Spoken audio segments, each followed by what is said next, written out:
Thank you so much for inviting me to come and just share a few thoughts. For me, I tend to particularly focus on early careers nurses and really get them involved in advocacy and leadership roles.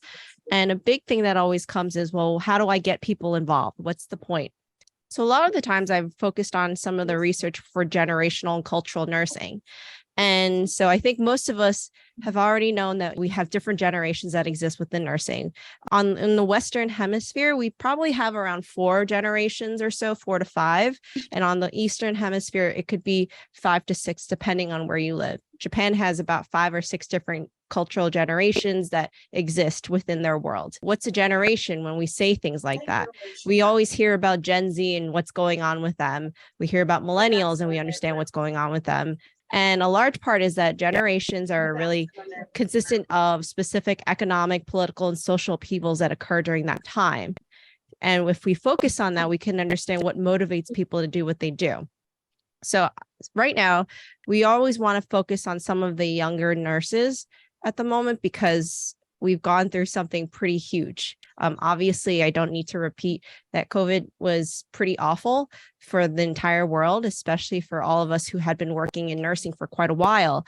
I would say it's even harder for nurses who are much newer in the world.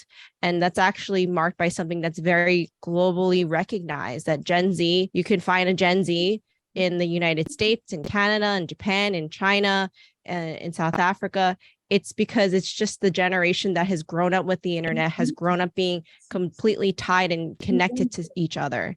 And because of that, because of all the previous things that have occurred, it's also made them as a society or as a generation very risk averse and worried about what's going to happen to them in the future.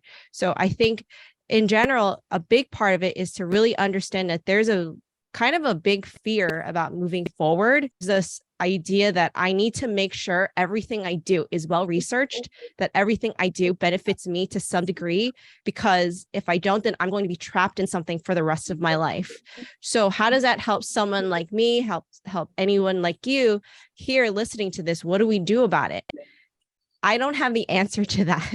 I wish I did. But my answer would be right now is just to really understand and keep that in mind and really have this kind of open patience for individuals who are younger, who are early in their career, to know that, hey, I understand that you have a lot of issues that are coming up for you.